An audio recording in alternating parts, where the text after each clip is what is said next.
দর্শক, এই গোধূলি বেলায় আমি এখন দাঁড়িয়ে আছি এমন একটা খোলা প্রান্তরে, যেটা বাংলার প্রকৃত প্রাকৃতিক সৌন্দর্যকে প্রকাশ করে। আপনারা দেখতে পাচ্ছেন আমার পিছনে সূর্যটা একেবারে অস্তমিত, পশ্চিম আকাশে হেলায় পড়েছে এই সূর্য।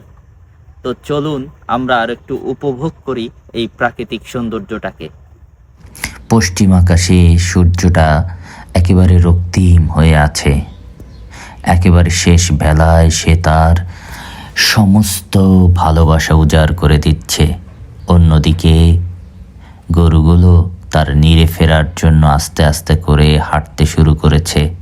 সাথে একটা বাছুরকে দেখুন, সে একেবারে তাকধিনাধীন নাচা শুরু করে দিয়েছে। তার মনে কোনো দ্বিধা নেই, কোনো চিন্তা নেই, একেবারে নিশ্চিন্তভাবে সে দৌড়াচ্ছে, হাঁটছে, যেমন খুশি। আসলে শৈশব আর কৈশোর আমাদের এগুলো মনে করিয়ে দেয়। অন্যদিকে একজন কৃষক এসেছে তার গরুগুলোকে নিরে ফেরানোর তাগাদায়। খুব ভালো লাগছে দেখতে। দেখুন, ফাঁকা মাঠে দাঁড়িয়েছি, সেখানেও গরুগুলো আস্তে আস্তে নিরে ফিরে যাচ্ছে। সবার মুখে অবশ্য একটা ঠুসি দেওয়া, যাতে পরের ফসলের ক্ষতি না করতে পারে। বাছুরটা আবার দৌড়ে আসলো। দেখুন ও এবার কি করে।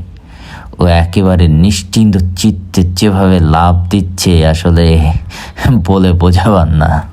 অন্যদিকে একজন মহিলা কৃষক, তিনিও তার একটা গরু নিয়ে সামনের দিকে এগোচ্ছে।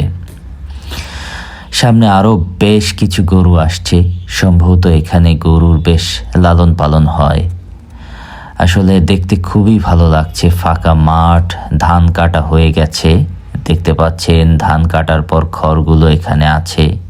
আর শেষ বেলায় কৃষক তার পরিপূর্ণ হাসি নিয়ে চলে যাচ্ছে, সূর্য অস্তমিত। ধন্যবাদ।